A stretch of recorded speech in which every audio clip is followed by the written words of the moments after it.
మన నాగోల్ సరౌండింగ్స్ లో ఒక అద్దరిపోయే సరికొత్త మంది వచ్చేసింది అండ్ ఇది మీకు నైట్ 2 AM వరకు ఓపెన్ ఉంటది. ఎగ్జాక్ట్ లొకేషన్ ఎక్కడ చెప్తా, రీల్ అయితే ఎండ్ వరకు చూడండి. ఒక్కసారి ఆ అంబియన్స్ చూడండి.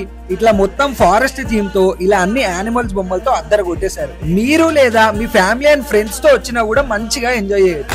ఇక్కడ కొన్ని మస్ట్ ఐటమ్స్ చెప్తా, వెళ్ళినప్పుడు పక్కా ట్రై చేయండి. ఇక్కడ 2199 కి 5 feet మంది అని ఉంటది. అన్లిమిటెడ్ మంది రైస్ ఇస్తారు అండ్ ఇది ఈజీగా ఒక 7 members తినొచ్చు. ఇందులోనే మీకు mutton juicy, chicken juicy, roasted chicken, fry piece chicken and 6 type of chicken and mutton items ఉంటాయి అండ్ దాంతో పాటు ఫిష్ ఫ్రై కూడా ఇస్తారు అండ్ ఇది ఈజీగా ఒక 7 members తినొచ్చు అండ్ ఇందులోనే మీకు ఫ్రీ డెజర్ట్ కూడా ఇస్తారు అండ్ సింగిల్ పీస్ మందిలో mutton juicy, chicken juicy, roasted chicken, lemon chicken అని ఉంటాయి. ఈచ్ అండ్ ఎవ్రీ ఐటమ్ క్రేజీగా ఉంటాయి అండ్ స్టార్టర్స్ లో చిల్లీ ఎగ్ అండ్ ప్రాన్స్ అని ఉంటాయి. పోయినప్పుడు పక్కా ట్రై చేయండి అండ్ ఇక్కడ మీరు మీ బర్త్డే సెలబ్రేట్ చేసుకోవడానికి మంచి ప్లేస్ కూడా ఉంది అండ్ బిల్ మీద అడిషనల్ గా 10% ఆఫ్ కూడా ఇస్తున్నారు. ఇంకా ఎందుకు ఆలోచిస్తున్నారు? మీ నాగోల్ దగ్గరలో ఉన్న ఫ్రెండ్స్ కి ఈ రీల్ ఇప్పుడే షేర్ చేయండి. ఎగ్జాక్ట్ లొకేషన్ వచ్చేసి మన Nagole flyover pillar number P05 opposite లోనే కొత్తగా ఓపెన్ అయిన ద పార్క్ అరేబియన్ మంది.